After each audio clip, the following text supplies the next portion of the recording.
Bonjour, monsieur Ramon Kota. Bonjour. Déjà, je prends la peine de vous interviewer aujourd'hui parce que vous êtes l'un des leaders des Camerounais de la diaspora, notamment ceux de Libreville et ceux de la gare routière. Alors aujourd'hui, ma question, j'ai juste trois petites questions à vous poser.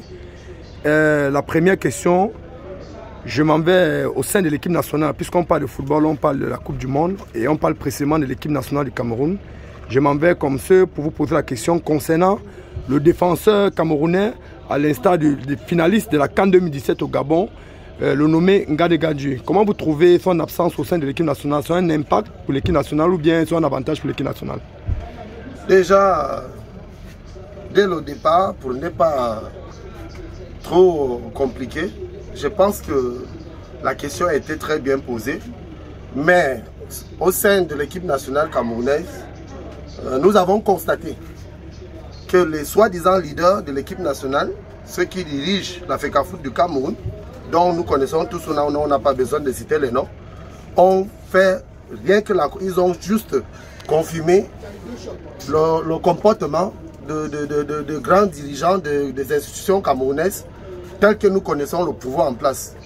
Ceux qui ont passé tout leur temps à faire le tribalisme.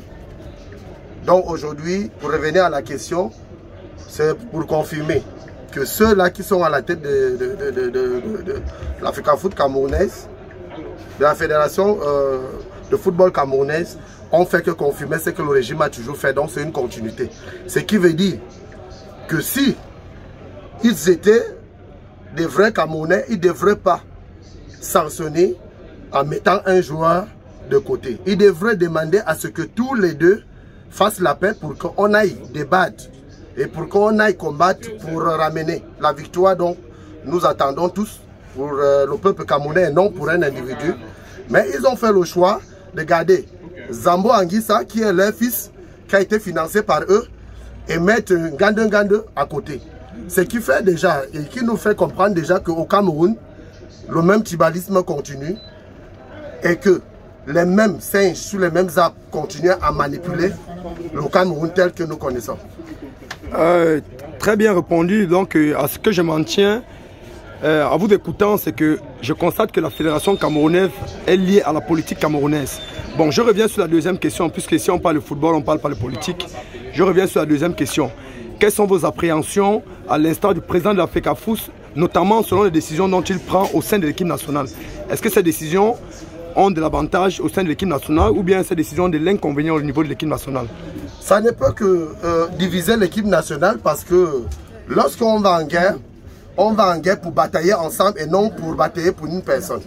Si les décisions allaient dans le sens propre pour l'équipe nationale du Cameroun, ça devait être, comme je venais de le dire, qui devrait les faire asseoir les deux pour demander à ce qu'il y ait la paix, pour qu'ils aillent combattre pour ramener cette même victoire donc, que nous attendons, ou encore cette coupe que tout le monde rêve de ça, et que de diviser. Donc, en un mot, le soi-disant président de la FECAFOOT camerounaise joue double rôle.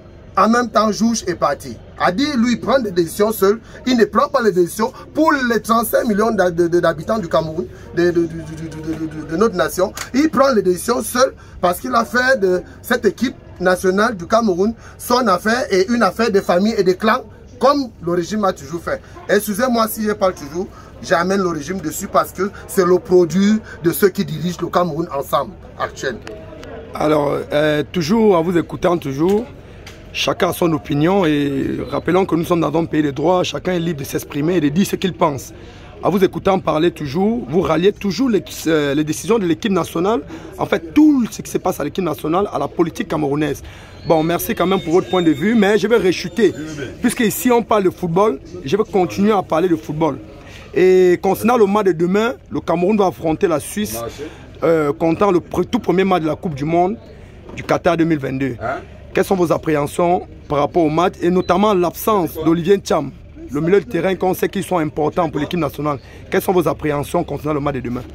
Bon, de toutes les façons, concernant le match de demain, dès le départ, nous avons confiance à nos Lions et nous espérons qu'ils feront mieux que ce que nous attendions parce que dès le départ, il y a déjà eu des décisions qui sont allés à l'encontre de la volonté du peuple camerounais. Donc, nous faisons partie du Cameroun et nous représentons le Cameroun en tant que représentants de notre pays, le Cameroun. Nous avons constaté et nous avons compris et nous analysons tous ensemble. Donc, moi personnellement, j'ai dit, les lions vont batailler, mais de toutes les façons, que le meilleur gagne parce que dès le départ, tout a faussé par les décisions prises par ceux soi-disant dirigeants dirigés.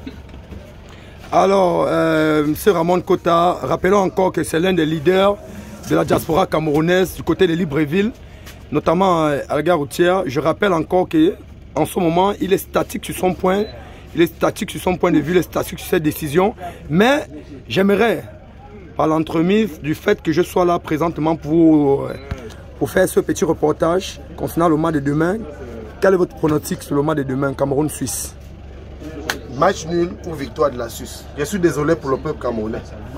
D'accord, mesdames et messieurs, merci. C'était l'interview de Ramon Kota, l'un des leaders de la diaspora. Merci à Libreville, aussi, Gabon. À nous revoir.